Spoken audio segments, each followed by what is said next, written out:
Bill Rammell, MP for Harlow in 1997 and 2010. The general election of 2019. What are your reflections? It's an awful result. It's the worst Labour performance since 1935. In Harlow, I feel for Laura McAlpine. I think she fought a very good campaign with huge energy, integrity, and galvanised a huge number of activists.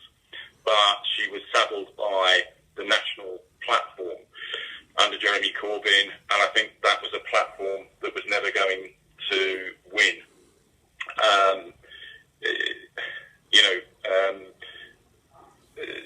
Undoubtedly, Jeremy Corbyn has inspired a number of activists, particularly young activists, but I think he is, and I think we do need honesty and candour, the most disastrous leader that Labour has ever had, seen by too many as extreme, old-fashioned and out of touch.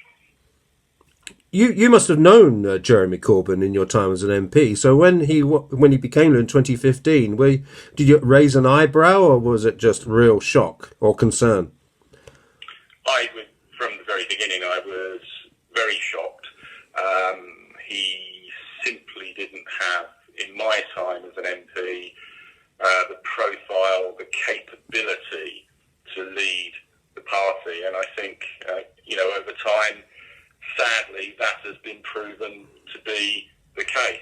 And I think what's really regrettable is that this was a general election that we could have won, because in Boris Johnson we faced a Prime Minister who lies regularly, who's dishonest, and those aren't my words. You look at the public polling, that's what the public believe of him. Years of Tory austerity, falling living standards, and yet we achieve our worst general election performance since 1935. This was an election to be won, and Jeremy and the platform and the project failed spectacularly. And what really concerns me is that it is the people who most need a Labour government who are going to be most harmed by the way and the direction that Jeremy has led the party in. But I think one of the concerns in Harlow is, Laura said, in an interview with us just after she lost, that she's going nowhere. Other Harlow Labour members are saying it's a long-term project, and what change of direction we're in Harlow? I mean, what change of direction in Harlow or nationally, when it comes to future leader, etc. Do you think that Labour should take?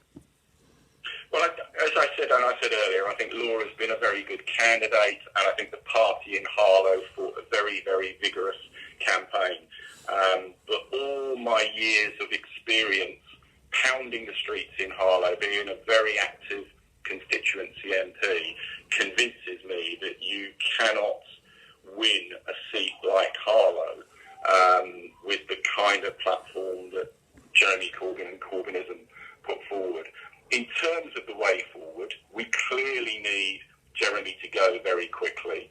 I think we then need a leadership election where we seriously ask ourselves questions about how we reconnect with the people that we need to reconnect with in order to win again. And I think that prospectus and that position will be to the left of New Labour and Tony Blair, because the circumstances and the times have changed, but it will be closer to the centre ground than Jeremy and the Corbyn project have been. I think we need someone who's competent and serious, who starts by scrutinising the massive contradictions and the failures of Boris Johnson. The 50,000 nurses, new nurses, when 19,000 of them are already working in the NHS, the so-called 40 new hospitals, in reality only 6. We need detailed scrutiny of Johnson.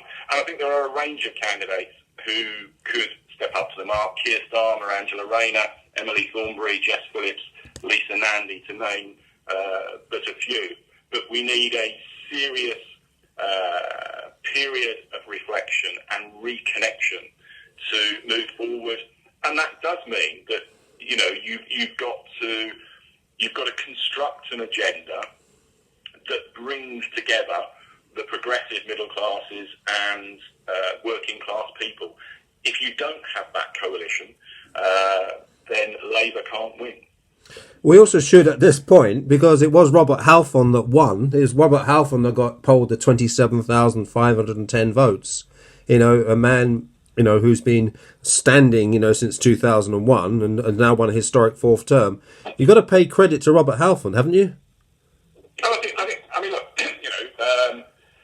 I beat Robert twice. He beat me, and I've learned over the years that he's a very active constituency MP. He works it hard. That's what we have to face up to.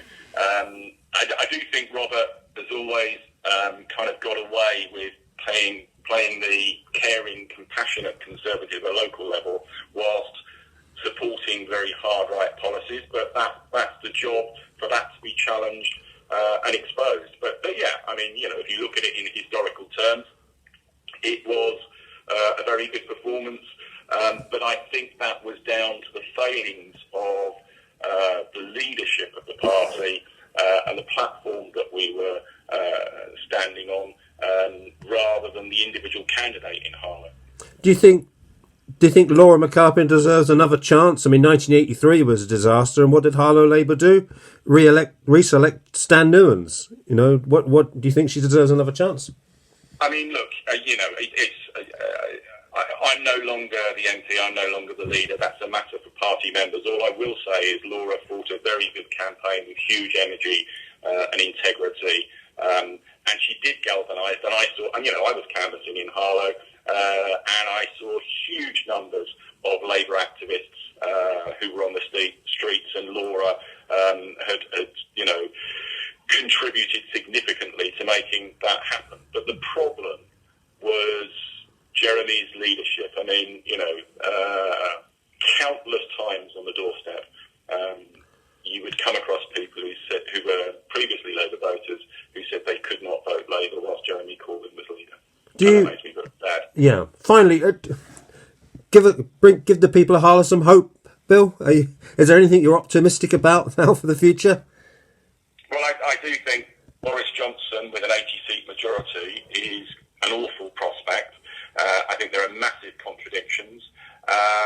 But I think eventually we will come back, because the Labour Party is the last best hope for ordinary working people. And we need to reconnect, and I believe we will, with new leadership, and we can then, at the next election, and it may take 2 terms, retake control. But the tragedy is, in the short term, what is a populist, nationalist, right-wing government will do severe damage.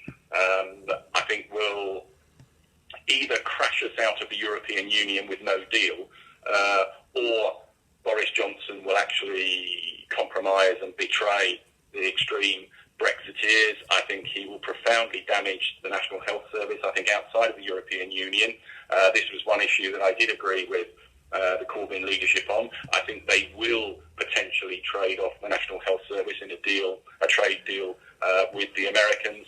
And I think we will see ongoing cutbacks to public services and a further erosion of living standards. And, Boris Johnson is in favour of deregulation, reduced labour standards, and that means the poorest in society will lose out most under his premiership. That's what we need to challenge and expose, and I believe in time we can do that with new leadership of the Labour Party.